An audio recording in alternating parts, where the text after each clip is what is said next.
I used to believe that everyone is responsible for their own interpretation of words. If I said something harsh, their job to deal with it. If my words landed wrongly, their responsibility. But over time, my viewpoints changed. It's still healthy to not get upset too quickly, but your communication does have impact. If you push someone strongly and they act on it, you do share responsibility. Or if you explain something in a way that you're misunderstood, you do share responsibility. Sure, underlying intentions matter too, but they don't erase the impact of your delivery, as you can mean well and still cause a mess, or love someone and still make them hurt. Intentions don't magically create clarity, words do. Hi, I'm Tom and welcome to the Dopamine Factory. And today is part 2 of our communication series. In part 1 we explored how to listen without letting our internal filters distort everything, which I highly recommend watching. And today we flip the mirror as we look at how to communicate our message in a way it's actually understood in the world of the other person. So let's get into it. One of the biggest illusions in human communication is the idea that if you mean something well, your message should just be understood. Life doesn't work like that.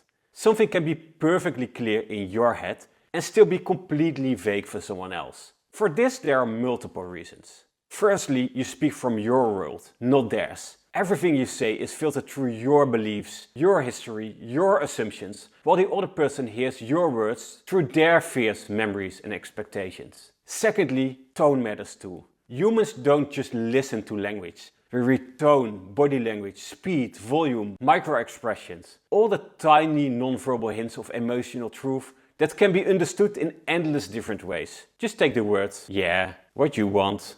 And lastly, people respond to impact, not intentions. You might have the best intentions in the world, but if your delivery is sharp, cold and overwhelming, the impact is still negative. We all know someone who annoys us the moment they open their mouth, while someone else can say everything and still be liked. People simply can't smell what you think, so we have to bring our message in a way that we are understood. Let's break this down in more detail.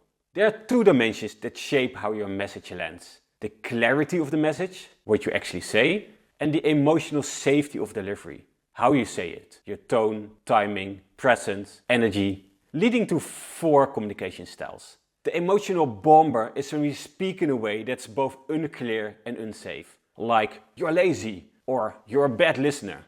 This style is just unhelpful as it frames specific behavior as a permanent character flaw, which is neither actionable nor constructive. The hint dropper is when we speak unclearly but safely, like it's fine or no, it's nothing, which avoids conflicts in the now but still triggers issues in the long run, as things never get resolved. The truth without mercy is when we speak clearly but unsafely, like I think your performance was horrible, or that's the ugliest kid I've ever seen, which is a bit too direct, as the delivery feels like an attack, resulting in the message still not being delivered.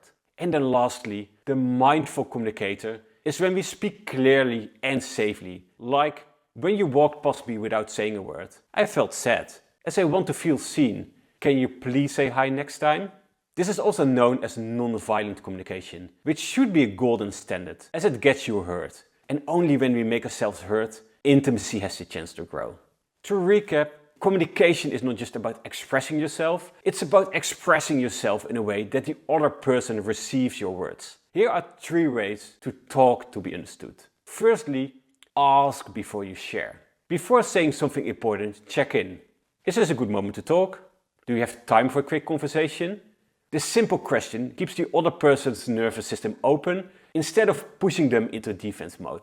Secondly, practice non-violent communication, as it's one of the cleanest and most powerful ways to express yourself without triggering defensiveness. Start with an observation, share your feeling, name the human need behind the feeling and make a request. Like, when you closed the door in front of me, I felt sad as I want to feel welcome. So next time, can you please keep the door open? Simple, effective and constructive. And then lastly, be open for a no. Hearing no is part of emotionally mature communication.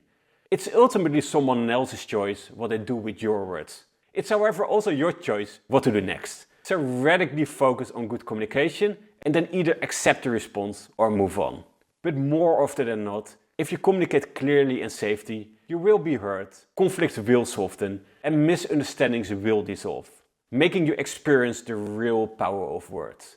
So, what is the moment where your message didn't land as intended? I love to hear your story. And if you enjoyed this video, make sure to give it a like and subscribe, as it's the best way to make the channel grow and your unique way of giving me a little spike of dopamine today.